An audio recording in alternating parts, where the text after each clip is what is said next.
Good day everyone. Today, I'm going to discuss how to use the Japanese demonstrative words kore, sore, and are.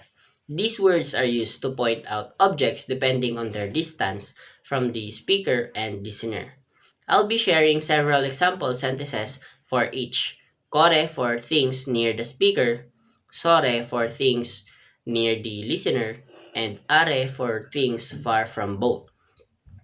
Each sentence will include its English translation and a short explanation of every word to help understand how they are used in daily conversation. Using kore means this near the speaker. Number 1. Kore wa watashi no kuruma desu.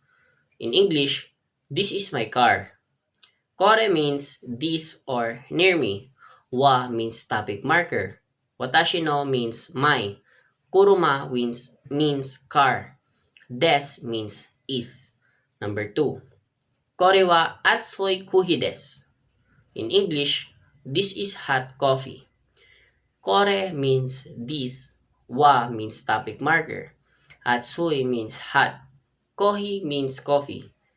Des means is. Number 3. Kore wa omoshiroi hun desu. In English, this is an interesting book. Kore means this. Wa means topic marker. Omoshiroi means interesting. Hon means book. Des means is. Number 4. Kore wa chisai neko desu. In English, this is a small cat. Kore means this. Wa means topic marker. Chisai means small. Neko means cat. And des means is.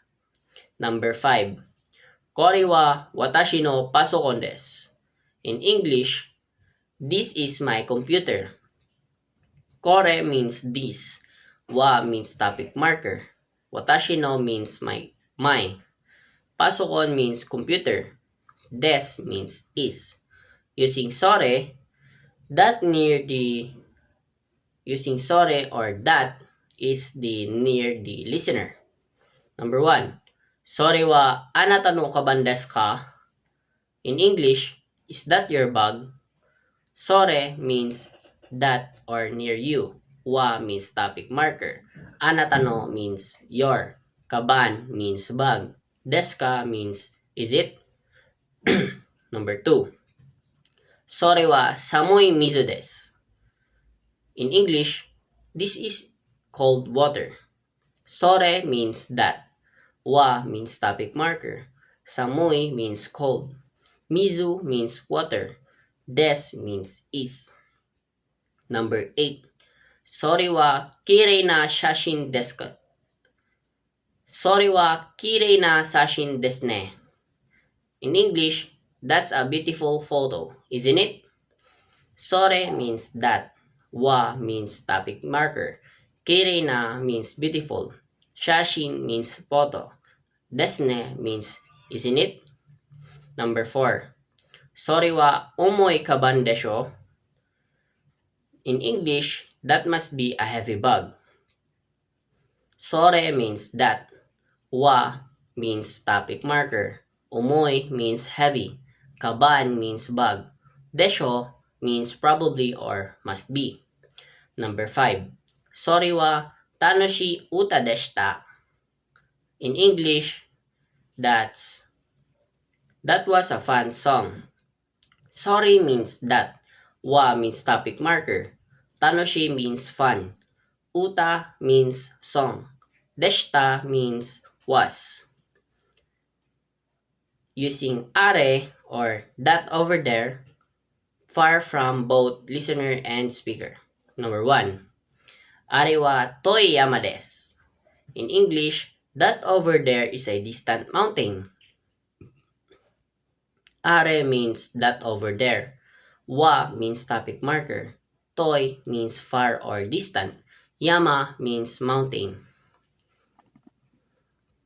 Des means is. Number 2. Ari wa kirei na umi desu. In English, that over there is a beautiful sea. Are means that over there. Wa means topic marker. Kerena means beautiful. Umi means sea. Des means is. Number 3. Are wa sensei no ie desu. In English, that over there is the teacher's house. Are means that over there. Wa means topic marker. Sensei no means teachers. Ie means house. Des means is. Number 4. Are wa ukibiru desu. In English, that over there is a tall building. Are means that over there. Wa means topic marker. Uke means big. Biru means building. Des means is. Number 5. Are ba dare no kuruma desu ka?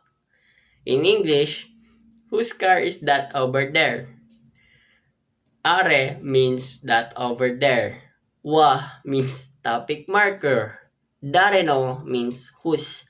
Kuruma means car. Desu ka means is it? That's all. Thank you, ma'am.